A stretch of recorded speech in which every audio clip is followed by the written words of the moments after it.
Selamat berhari Minggu semuanya. Semoga saja hari ini selalu sehat walafiat dalam beraktivitas. Dan tentunya di hari libur ini merupakan hari yang berbahagia. Hari untuk kita jalan bersantai ke tempat-tempat yang memang suasananya menyejukkan. Seperti itu. Dalam hal yang positif. Pada sesi ini saya Ampu Glol akan memperlihatkan dua buah mandau kerja. Dua mandau kerja ini dengan pemaharan yang berbeda. Kenapa demikian? Karena ini memberikan gambaran kepada saudara kita bahwa mandau kerja itu maharnya tidak sama.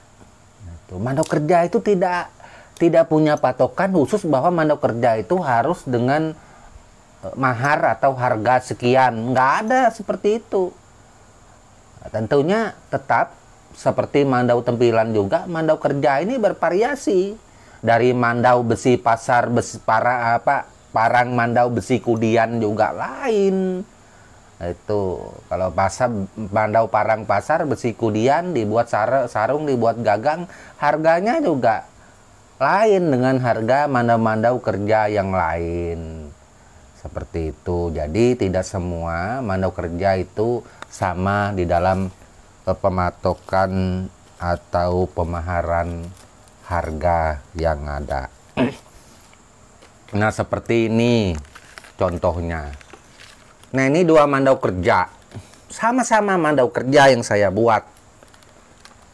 Nah, ini mandau kerja yang saya buat nih. Nah, ini dibuat oleh saudara kita. Tuh. Mungkin didekatkan lagi nih biar lebih kelihatan. Nah, ini. Nah, ini.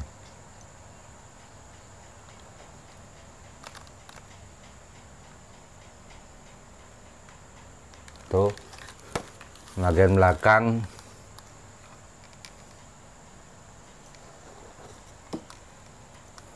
Kemudian bagian bilah.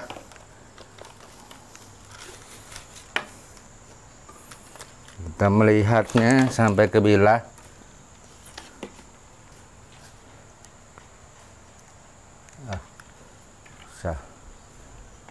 Ini biar kelihatan gimana nih.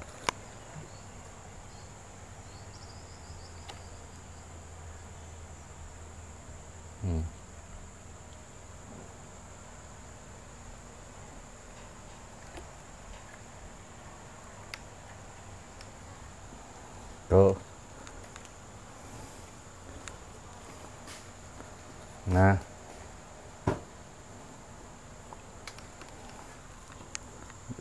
Nah, ini dua mandau kerja yang masing-masing kita maharkan dengan pemaharan yang berbeda.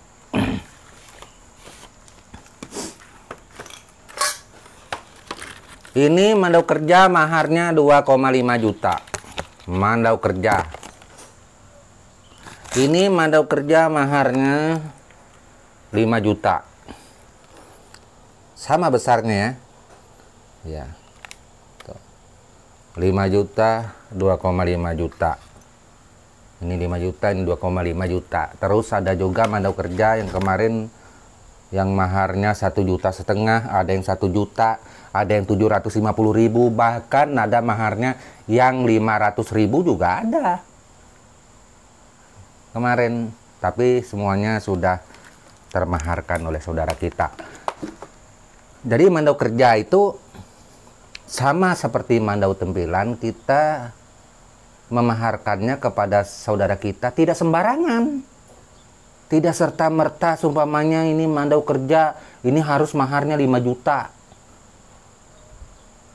Tentunya punya alasan tersendiri kenapa mandau ini maharnya bisa demikian. Mohon maaf khusus dari buatan kita di sini, made in Karangpaci, made in Empu itu. Jadi kita tidak membandingkan dengan buatan saudara kita yang lain yang di luar sono dengan mahar sekian-sekian, itu urusan masing-masing seperti itu. Nah, ini untuk masalah mandau. Mandau yang mahar 5 juta ini mandau kerja. Kenapa 5 juta? Karena mandau ini mandau kerja dan tempilan juga. Itu mandau ya saya pakai untuk kerja, tetapi ini tempilan. Inilah maharnya sampai 5 juta. Itu. Dia mempunyai 2 fungsi. Mandau kerja sekaligus tempilan. Makanya itu maharnya mahal. Itu empuk katain aja mahal, karena setiap ada komentar-komentar kemarin bilang oh mahal, bu mahal. Nah, jadi silahkan beli, cari yang murah. Gitu. Banyak ya saudara kita yang memaharkan menjual mandau murah, banyak. Itu artinya bukan murah sih kalau menurut saya, tetapi yang terjangkau. Nah, itu silahkan kita memilihnya yang terjangkau. Banyak saudara kita yang membuat.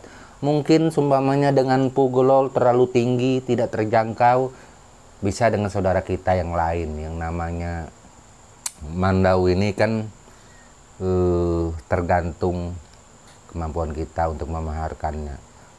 Terus samakah buatannya pugolol dengan buatan yang lain? Nggak sama. Bohong kalau sama. Nggak mungkin sama.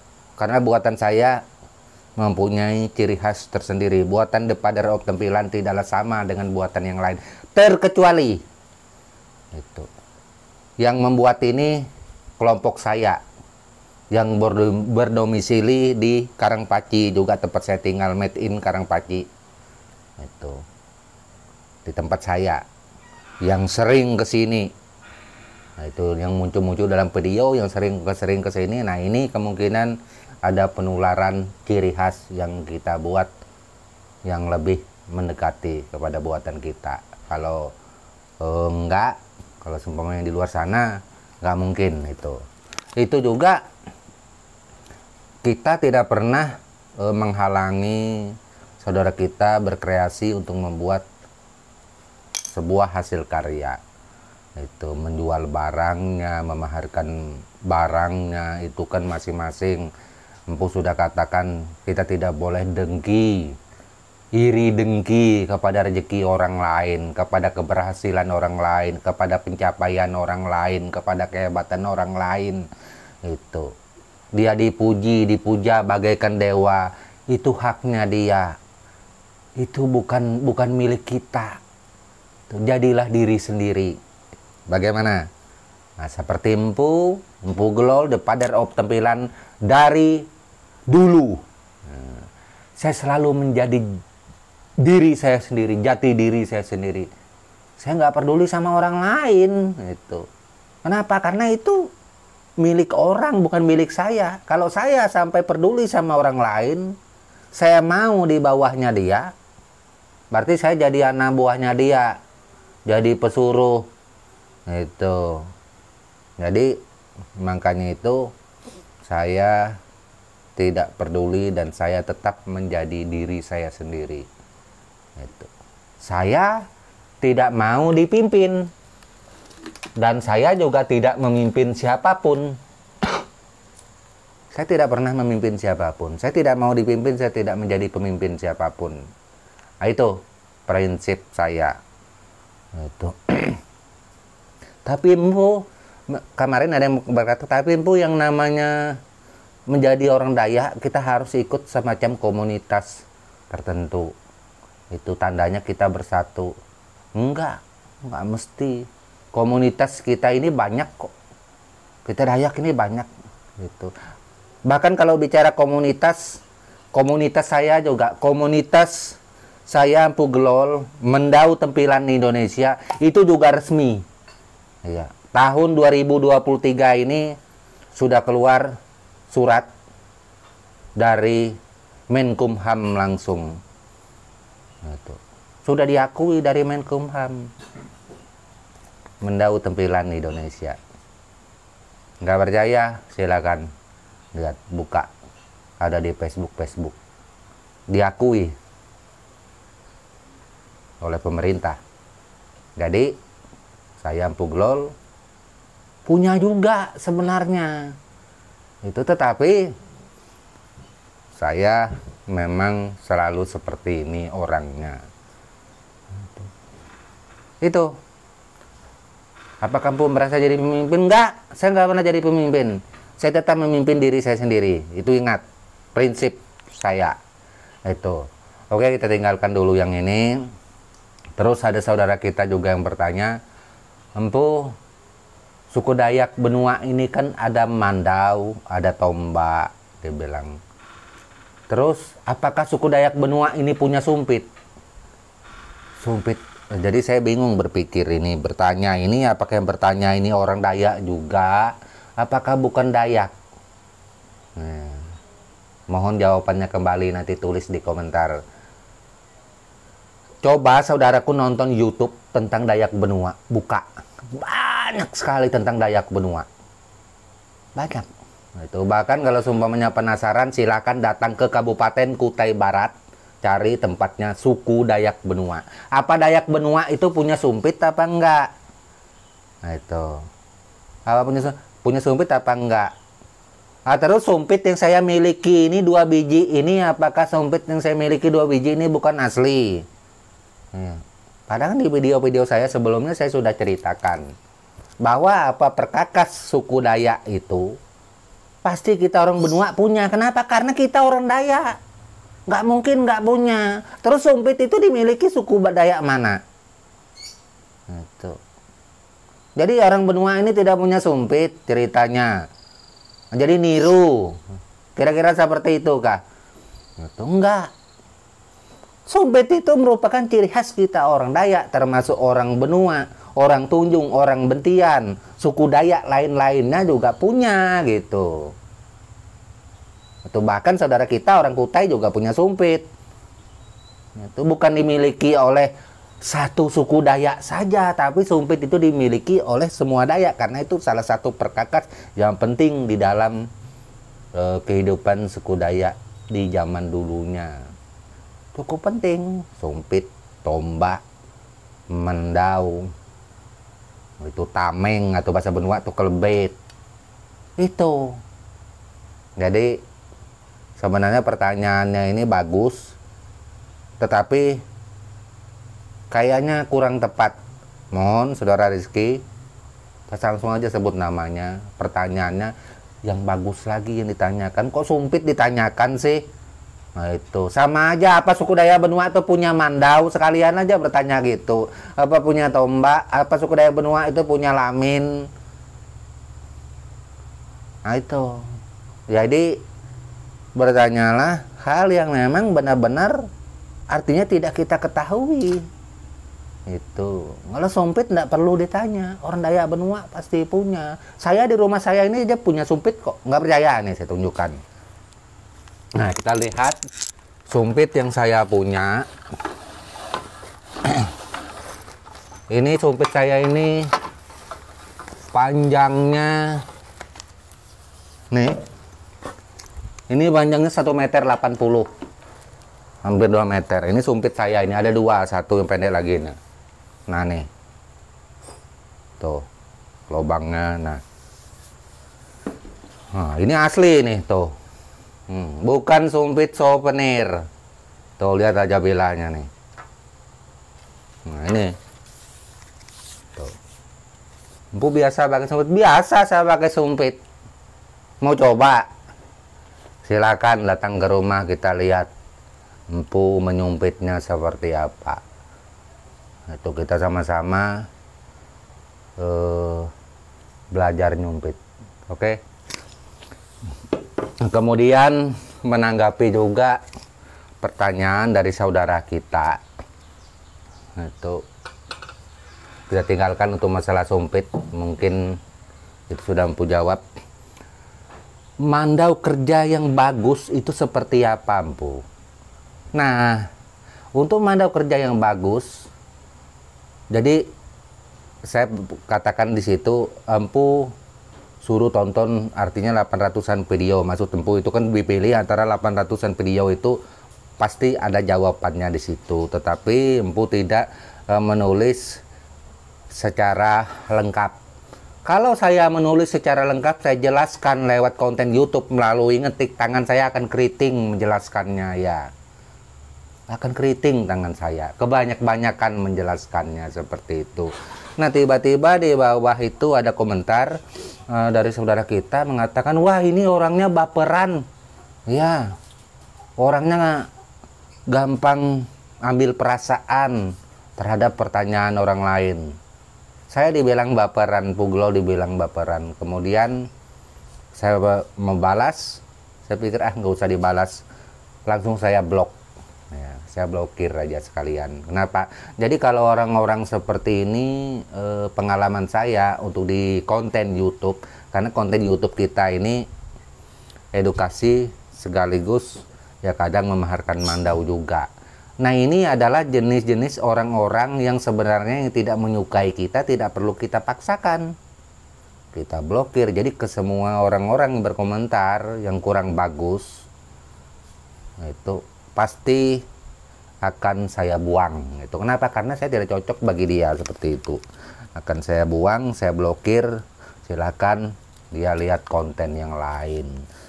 Itu. Untuk apa dipertahankan orang yang seperti ini? Karena akan menjadi bumerang bagi kelangsungan konten kita. Bahaya kalau nggak percaya, kalau sampai ada 1000 orang yang seperti ini, konten videomu tidak akan menjadi apa-apa nantinya. Karena ini adalah benalu sebenarnya merusak di dalam konten. Itu harus kita hindari seperti itu. Memang kita harus baik sama orang, tetapi kita baik sama orang itu seperti berapa kali saya pukul kata-kata, kadang kita harus baik sama orang siapa saja, tetapi tetap harus ada batasan. Kalau kita baik sama orang tidak punya batasan, justru itu akan menghancurkan kehidupan kita, menghancurkan keluarga kita untuk ke depan. Percaya saja perkataan Empu ini. Kita kalau orang itu baik, kita baik. Tapi kalau orang itu jahat, kita tidak perlu baik sama dia, kita hindari. Ya seperti itu, saya hindari. Saya buang, blokir, silakan cari yang lain. Bukan saya membenci, enggak. Saya enggak pernah membenci orang kok. Saya hindari. Saya blokir kan saya hindari. Kalau saya tidak blokir, saya buang, bahaya. Nah ini, orang-orang yang seperti ini. Nah, untuk menjawab saudaraku yang bertanya seperti apakah mandau kerja yang baik, itu mungkin Empu perjelas lagi di sini. Mandau kerja yang baik itu pertama mandau kerja yang bisa dipakai untuk kerja.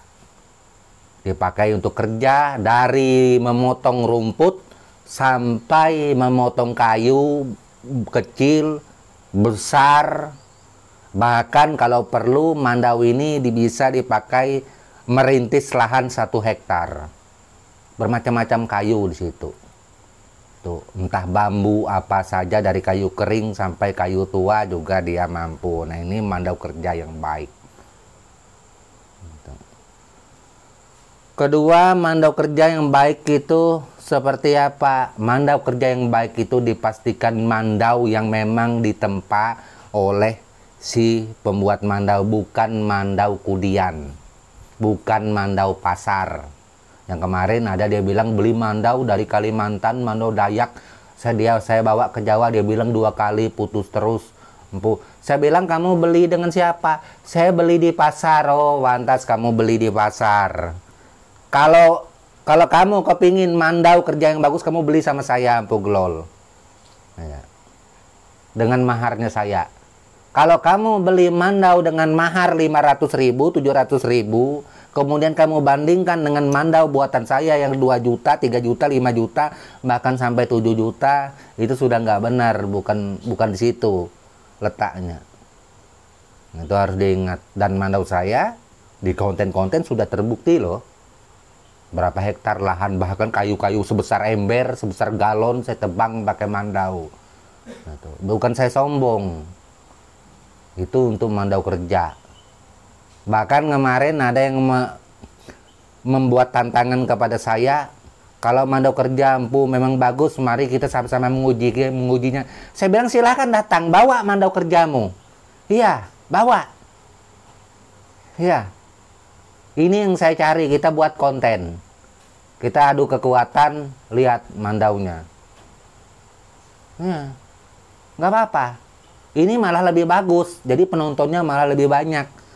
Itu artinya kita collab yang positif seperti itu, tidak saling menjatuhkan. Kalau saya Empoglow sih seperti itu prinsipnya. Nah, mandau kerja itu sudah saya jelaskan tadi. Terus, wah empu saya kurang puas pu penjelasan mandau kerja ini seperti apa sih yang bagus. Makanya itu 800-an video saya yang lebih, pilih tonton di sana. Lihat. Bahkan ada video-video saya nebang kayu segala macam, itu ada loh. Kalau saya hanya cuap-cuap ngebacot begini menjelaskan mandau kerja, susah saudaraku paham kalau tidak dibarengi dengan video-video lainnya. Oke, silahkan tonton video saya yang lainnya itu. Nah, jadi ini untuk menanggapi bagaimanakah mandau kerja yang bagus itu seperti apa. Itu tentunya dibuat dengan sempurna, mulai dari blawitnya, mulai sarungnya, mulai yang lain-lainnya, tempusarnya dipakai enak, besinya juga kualitas bagus, banyak hal lainnya, tonton aja. Oke.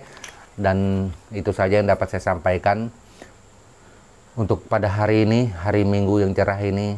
Akhir kata saya ucapkan buat kita semua, salam budaya dan tabik selalu untuk kita.